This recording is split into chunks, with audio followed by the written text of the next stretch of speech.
Many Magic the Gathering players ask the question, is it worth it to buy the new Fallout Commander decks? Following up on the first and highly successful release of Fallout Commander decks, Wizards of the Coast has returned with 3 brand new Fallout Commander decks designed to continue expanding this popular property into the universes beyond Magic the Gathering. Or at least that is what I would be saying if Wizards of the Coast hadn't just sold us a secret lair with 3 original cards and 3 reprints for the exact same price as those full 100-card Commander decks. So yes, unlike the previous crossover between the Magic the Gathering and Fallout universes, you're not getting full Commander decks here. Instead, you can pay the price of a Commander deck and receive these unique legendary cards. If you want to build a Commander deck around any of these new cards, you'll have to do it yourself, or you can just build our precons. For this video, we have designed a Commander deck for each of the 3 new legends in the Beyond Vault 33 Secret Lair drop. We've done this using a budget of roughly the cost of the singles in the previous Fallout Commander decks at the time of their release, which is about between $100 and $150. That way, the decks that we are crafting are hopefully on par with the value of the ones Wizards released previously. Please note, this video is not a deck tech or deck techs plural. Rather, I will be presenting a summary of each deck, game plan, key cards, and notable synergies. If one or more of these decks catch your eye and you'd like to build them yourself, I have included the complete deck lists for each one in this video's description. And now, with only one more further ado, presented here are the Tolarian Community College Magic the Gathering Fallout TV series from Amazon Prime Lost Pre-Constructed Commander decks. For you. From me.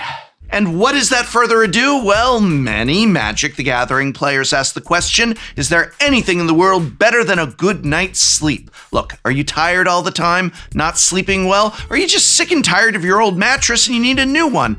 Either way, there's no better solution to all your mattress needs than with Helix Sleep, sponsor of today's video. Helix makes premium mattresses and bedding that are customized to fit your needs, and best of all, Helix is delivered right to your door. It's so easy to set up, comes rolled up right in a box, you take it into your room, unpack it, and you're ready to go. Helix also has a wide variety of mattresses, and they can match you to the perfect one with their Helix Sleep Quiz. And I did take the quiz, and I do sleep on a Helix mattress, and I love it. I really have been sleeping on my Helix mattress for years now. Not part of the sponsored bit, just true. I love my Helix. And you're gonna love your Helix too, and the better sleep it gets you. That's right, Helix is a key to a better night's sleep, as 82% of participants in Helix's West for Sleep study saw an increase in their deep sleep cycle. Did I mention no haggling with mattress salesmen? Why are there even mattress salesmen? Why is that a thing that exists, and why are they haggling with me over said mattresses? It's weird, right? And while I have loved my Helix mattress for years, many Magic the Gathering players might just have an existing mattress that they want to upgrade, and well, that's what Helix's mattress toppers are for. Helix mattress toppers are able to go on a mattress that isn't a Helix and instantly upgrade it into a Helix mattress. These toppers are great not only for spare beds that you want to upgrade, but also if you're just not in the market for a brand new mattress right this minute. And if you're nervous to buy something that you haven't tried, Helix understands. That's why they offer a 120-night sleep trial, so you get more than 3 months to make sure that you love it as much as I love mine. Right now, Helix is offering their President's Day sale exclusive partner offer,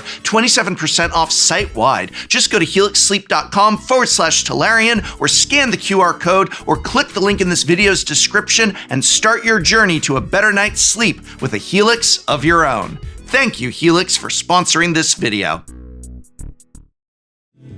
Let's begin our Fallout deck commander tour with the star of the show herself, Lucy McLean, Positively Armed, who is headlining Positive Influence, a mono-white token politics deck. This deck leverages the political capabilities of the commander to win friends and keep the heat off your own back, all while you amass a huge board of your own. Lucy McLean, Positively Armed, is a 3/5 human survivor for 4 generic and 1 white mana. Her ability is the Golden Rule. Whenever a token enters, you may have target player, other than that token's controller, create a copy of a token. If an opponent creates a token this way, you draw a card. Do this only once per turn. Lucy is a great card draw engine. Give an opponent a low-impact token like a food token or a map token and receive a fresh card for your generosity. Now, you are gated by the once-per-turn clause on Lucy's ability, but if you use her ability on your opponent's turn, you can draw as many as 4 cards per turn cycle.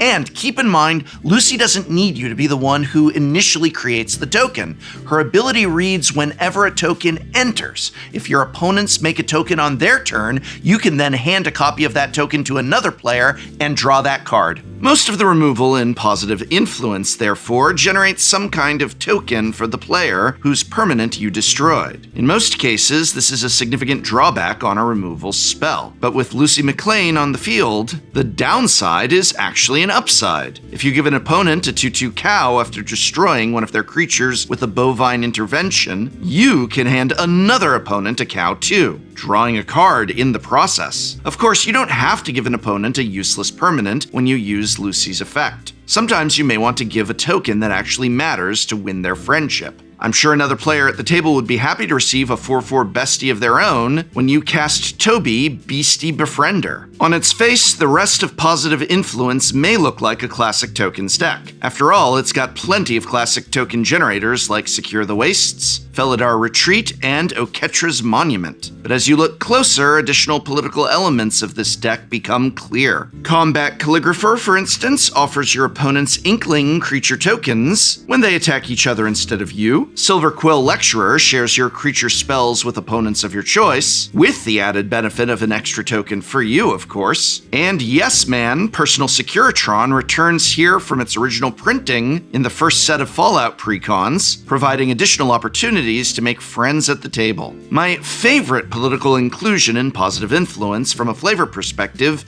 is Wedding Ring, which comes to us all the way from Innistrad Crimson Vow, because there's nothing scarier than having to get married, am I right? In the first episode of the TV show, Lucy actually gets married to a man who turns out to be a wasteland raider disguised as a resident from a neighboring vault. In Positive Influence, Wedding Ring isn't just a cheeky nod to this moment in the show, it's also an opportunity to further your alliances at the table. Wedding Ring also has a strange quirk in this deck. When it creates a token that you give to an opponent, you may then give another ring token to someone else. 3 players, bandit, and matrimony. What could be more beautiful than that? I do feel bad for the other player at the table, though. Talk about a fourth wheel. It can be easy for a tokens deck to feel like it only has one route to victory, which is swing with a wide board of tokens. But while that is certainly something you'll be plenty capable of doing with Positive Influence, the nature of a give your opponent's tokens game plan is that the battlefield may get pretty bogged down with little guys on all sides. Toby, Beastie Befriender, can help with this, giving your creature tokens flying to soar over blockers. There's also Brave the Elements, an excellent way to neutralize an entire color's worth of blockers on your opponent's side of the field. I've also included another route to victory in the deck list for those clogged board states. Halo Fountain. The go-wide alternative win con from Streets of New Capenna is a great way to win, even when your opponents have blockers galore. Lucy is an awesome twist on the mono-white tokens archetype. By including a political element to her design, your deck becomes multi-dimensional. You're not just making guys and beating faces, you get to wile your way into the hearts of your opponents, keep them focused on each other, and build up your own army to emerge from the wasteland victorious. Flipping to the other side of the color wheel, we've got another protagonist from the Fallout show, the Ghoul, headliner of the precon we're calling Mutation Infestation. This, of course, is a zombies and mutants kindred deck with aristocratic flair and a radioactive twist. The commander is the Ghoul Gunslinger, a 2/3 first striking zombie mutant rogue who costs 1 generic and 2 black mana. Whenever the Ghoul or another non-token zombie or mutant you control dies, target player gets 2 rad counters. If that player is you, create a treasure token. Unlike Lucy, the Ghoul is not gated by any kind of once-per-turn clause. Literally anytime you have a non-token zombie or mutant die while the Ghoul is on the battlefield, you'll get to dole out rad counters. In the early game, you'll mostly be targeting yourself with the Ghoul's ability. That's because you want the treasure token, of course, but also because the self-mill from the rad counters is actually a benefit to your game plan.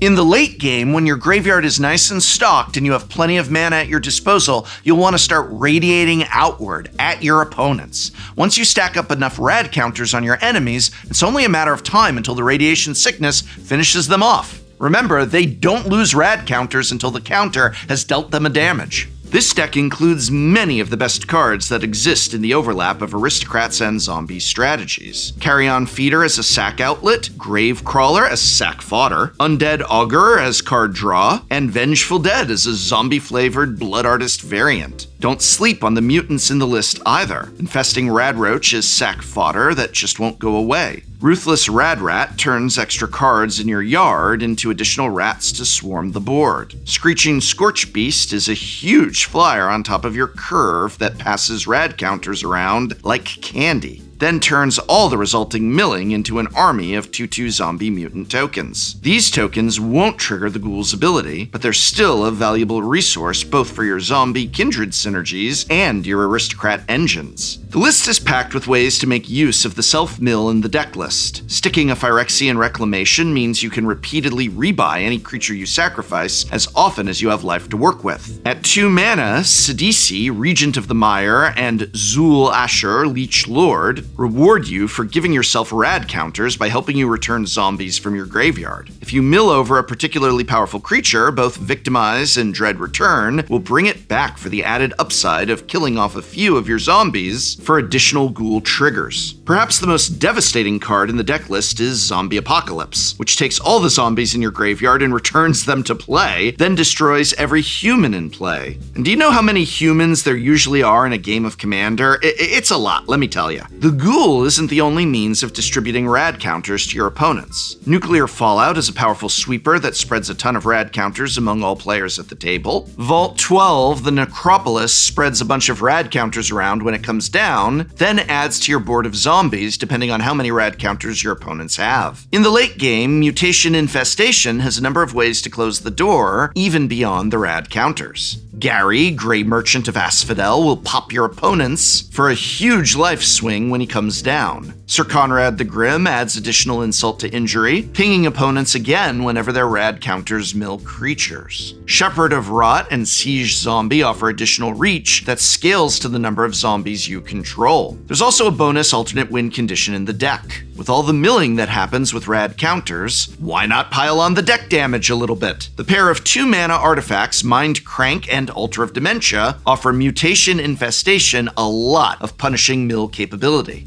A mono-black zombies deck is certainly nothing new in Commander, but the radiation sub-theme of Mutation Infestation breathes new life into this undead archetype. Personally, I love playing with rad counters, and I can't wait to try this deck out the next time I play Commander. Last and certainly least, we have Max Energy, a mono-red energy and artifacts precon headlined by Maximus, Knight Apparent. Knight Apparent? But I didn't even know they had kids. Maximus is a 4/4 human knight for 3 generic and a red mana. He's got Trample and an ETB tutor ability. When he enters, search your library for an equipment card with a mana value of exactly 2. Reveal it, put it into your hand, then shuffle. You can also pay 1 and sacrifice an artifact to get 2 energy counters. Now, before I talk about what's inside this precon, and yeah, I still built a complete precon for Maximus, like the other deck lists, it's available in this video's description, but I just gotta say, I was disappointed in the options at my disposal. There just aren't really enough energy payoffs in mono red to fully flesh out this deck list the way I did with Lucy and the Ghoul. I have included literally every energy card within Red's color identity in this deck that is even remotely playable in Commander. This means including a few cards like Gonti's Aether Heart and Wheel of Potential that aren't the kind of thing you'd expect to find in a precon. Extra turn effects and draw 7s are not exactly precon level magic cards. Even doing this, I was only able to include 28 total energy cards. Many of these are removal spells, ramp spells, and other low impact role players. With how good Maximus is at gathering energy, you're likely to find yourself with way more energy than you know what to do with. On the other hand, this will make the energy payoffs you do have access to even stronger, since you can safely sink, say, a bunch of energy into your electrostatic pummeler or Aether Flux conduit. But the limited supply of energy payoffs Helix in red means, in my humble opinion, that this precon as a whole leaves a little something to be desired. I would have really liked to see Maximus have, for instance, I don't know, a white or blue hybrid activated ability to give him access to one of the other main energy colors. Like, what if his energy generating ability cost white-red hybrid? Or better yet, white-blue hybrid? Think of all the cool energy cards we could have added then, let alone other great commander strategies. Anyway, all of this is to say that this precon is what it is. I still built it, and if mono red energy is something that excites you, please by all means give it a try. Again, the deck list is included in the description, along with all of the other decks that we designed here today.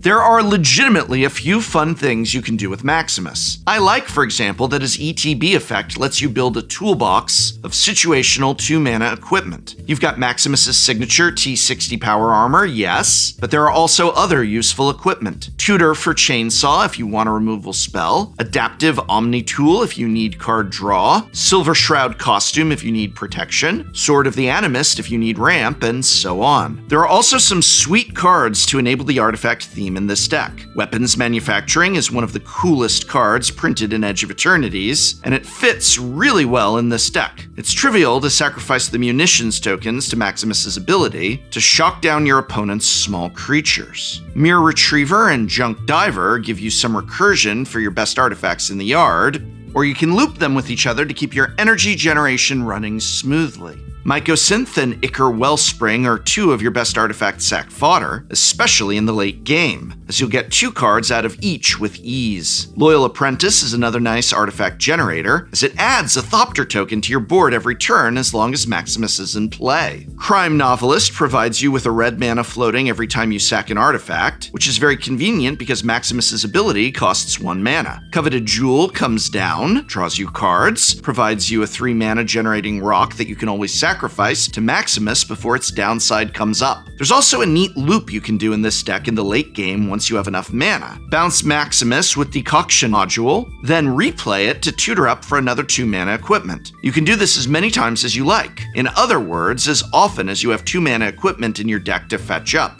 I actually think there's a lot to like in Max Energy. I just wish there were 5 to 10 more good energy cards in mono red so that we could cut some of the weaker energy cards that I felt compelled to include. Still, this is a fun value deck in mono red, pulling together the artifact and energy archetypes under a single 99. You know what else would have solved the not enough energy payoffs in mono red for Maximus's problem? If Wizards of the Coast had designed a full precon to coincide with Maximus that they sold at a price point comparable to the one that you can buy this 6-card secret layer for. Again, the original Fallout precons had tons of new designs, all original art, and they were sold for the price of these 5 cards in this one drop. And you know what? Releasing a precon built around Maximus would surely have given Red a whole pile of new energy cards to not only make this sweet energy and artifacts commander really shine, but also to be taken and used in other energy commander decks, making new strategies, new ideas. It's such a shame we didn't get those precons. And there you have it. All 3 of these new commanders from the Beyond the Vault 33 drop are sweet designs, and though some of them have more support within their color identities than others, there's still a lot of fun to be had in building around them.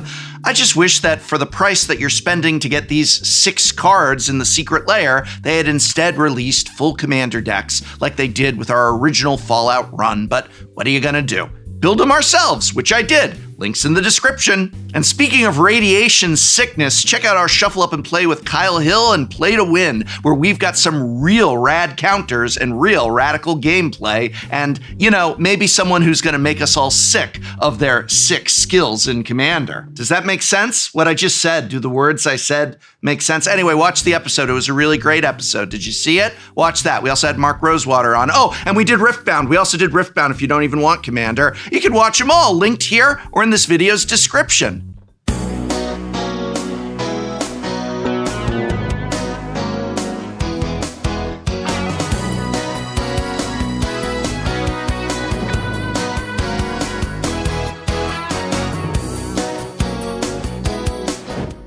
What's up? It's Summoner's Rift and Play. We're playing Riftbound again, and we've got the returning champion from our last Riftbound episode here today. But who else has joined us? Well, I'm glad, Prof, you picked from the bottom of the barrel for people for this episode. Krim, go ahead.